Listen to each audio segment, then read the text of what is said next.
Erev Shabbos, Parsha Tetzaveh, Erev Shabbos, Shabbos Zocher. Purim's around the corner. They asked the question about Purim that what did we do to deserve the almost destruction that we suffered from? That Haman was almost successful in wiping out the Jewish people. What did we do that was so bad that got us to that place? And the simple answer the Gemara gives is because we were nana from the Suda of Isur Rasha. That we were derived benefit from that. We got pleasure from the Suda, from the meal that was made, the party that was made by Achashverosh. What's the crime, though? What did we do wrong? So, simply put, we understand Achashverosh came out in the garments of the high priest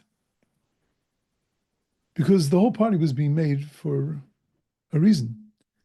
It was being made because he made a calculation, as did his predecessors before him. He made a calculation of the 70 years that God had promised that the exile was going to be over and he was going to come and save the Jewish people. And he calculated the 70 years were over and God didn't come to save them. The temple wasn't being rebuilt. They were stuck in Persia and Media. So he celebrated. He celebrated the death of the relationship between God and the Jewish people. Now, can you imagine? You go to a fashion show. At the fashion show, somebody's walking down the aisle in a vest. Beautiful, beautifully fashioned vest. As they pass by, you hear the announcer say that that vest was made from ancient scrolls plundered by the Nazis. And as you look closely, you see Vayidabra Hashem u'Moshe Lemor. The vest is made of a Sefer Torah. Flip out. One would hope that you'd get up, you'd protest, you'd walk out, you'd go over to the organizers of the event, you'd say to them, this can't happen. I'll tell you, in Shushan, the clothes of the high priest were being trotted out by Achashverosh. He was sitting there drinking from the kelim of the Beis HaMikdash. Not one Jew said a word. And why didn't one Jew say a word? For the very reason that Achashverosh was celebrating. He was celebrating the death of the relationship between God and the Jewish people, and we gave up hope. We at that moment looked at it and said, we have nothing to live for. If God's not coming to take us back, then we're as good as the dead people. There's no reason to defend ourselves. There's no reason to fight. There's no reason to do anything other than enjoy this party. Other than just eat some more food, drink some more wine. Because we're gone. We're dead. We're a lost people. And it was the fact that we gave up hope. That was why we deserved clear. That's why we deserved destruction. Nanu, we derived benefit from that party only because we had given up hope. Only because we saw ourselves as lost. And therefore God had to do something to wake us up. Haman threatened to destroy us. He came up with a plan that we were going to die on a certain day.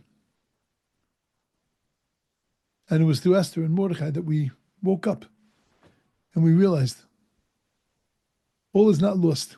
We made a mistake in our calculation. We need to recognize and remember God's got our back. And we ultimately have nothing to worry about.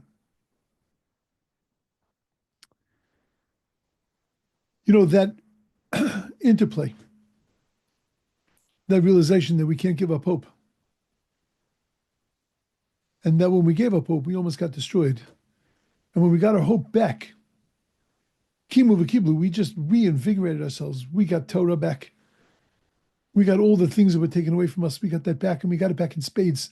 And we got back in the Beis HaMikdash. We were reinvigorated. We were, life was breathed into us. We have to remember that on Purim, that's really what we're celebrating. We're celebrating the life that God breathed back into us. And that's one of the reasons why we have the mitzvah of Matanas Avyanim. You know, to go to the Evyan, you go to that poor person. He walks around on Purim, he waits for Purim. He hears in the Megillah that it's Matanas Avyanim, and he goes nuts. He sees a lifeline. Because until Purim, he's lost hope. He has no money. He doesn't have any idea of where things are going to come from. How's it going to get any better for me? And then he hears what they did in Shushan, how they took the poor and destitute in Shushan, and they reached out to them and they gave them.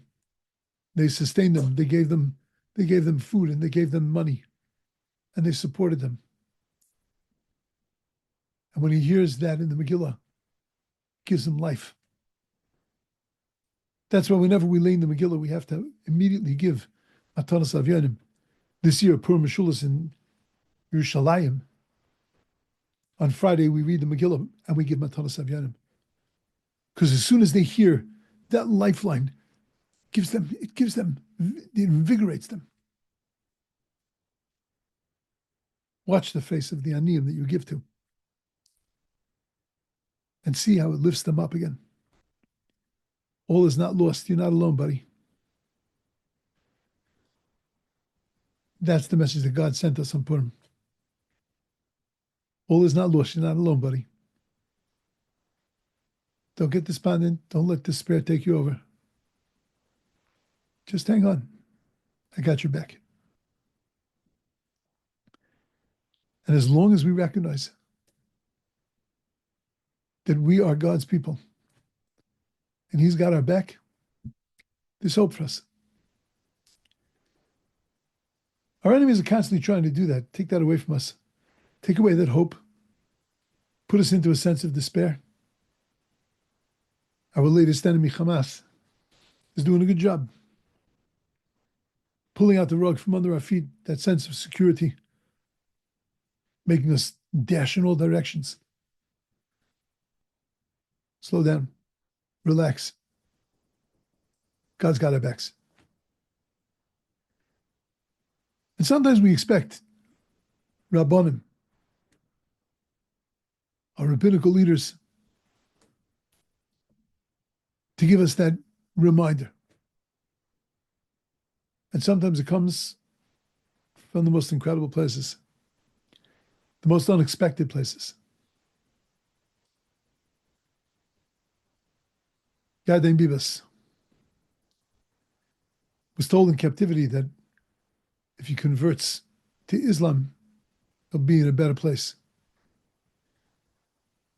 And he said to his captors, I was born a Jew, I'm going to die a Jew.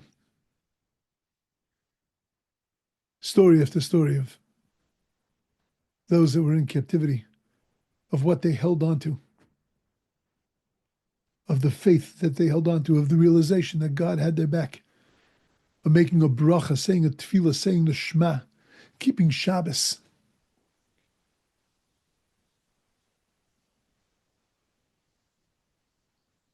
They're the clear reminders. Clear reminders, don't lose hope. Don't lose faith. Don't become despondent. God's got your back. It doesn't mean that difficult things are not going to happen. But you're going to be okay. God's got your back. And it might look like you're going to collapse. And it might look like you're going to be destroyed. La'harag, la'hashmir, la'abed. But in the end, we got everything back. We got our lives back. We got a relationship with God back. We got our own sense of self back. We got our joy back. It's all coming back. The people can't come back. But the Jewish people can come back. We can bounce back as a nation.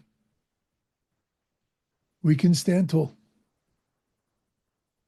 When we give Matanas Avyanim this year, think about what that means. Giving sustenance to another person, giving them a little bit of hope, because that's what God does to us always. And when we sing on Purim,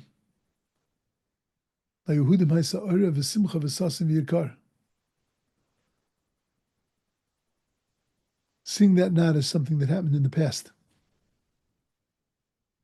but sing that like something that's happening right now to us. We're getting it all back. He's being mechayo us.